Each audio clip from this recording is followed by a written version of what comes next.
Good morning, church, and welcome to the September 26th edition of Monday Morning Musings. My name is Dave, it's still Dave, and I'm on the staff of Community Christian Church at Carillon.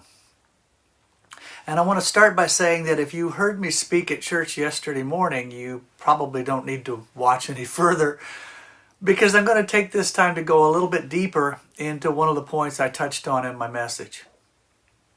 The topic for the sermon was people who get their sense of self-worth from material things, the mistaken and unchristian idea that possessions are a proper indicator of the value of a human being.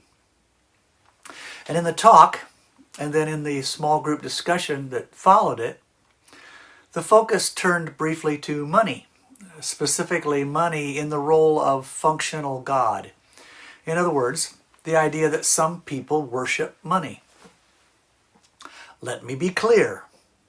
We often hear it said that people worship money, but that simply isn't true. Nobody worships money. Let me clarify. We Christians turn to God for many things. For validation of our value, for purpose, for guidance, for security. From God we get love and acceptance, joy and salvation. Now money is so amazing, so wonderful, that it can mimic some of those things. It can give us a kind of security. It can buy us a sort of acceptance. It can provide us with pleasures, if not joy. It's not so good at providing purpose or joy, but it's still pretty powerful stuff. However, we don't worship money. Your God, that which you worship and devote your life to serving, is by definition the most important thing in the world to you.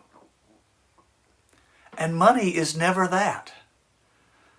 Money is never the most important thing in our lives. Think about it.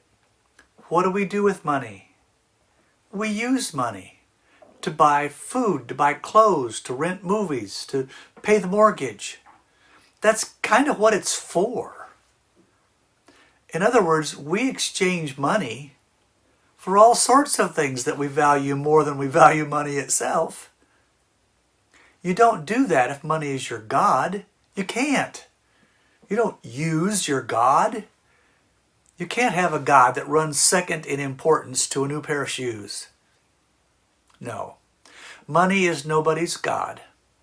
Money is a means to an end, not an end in itself.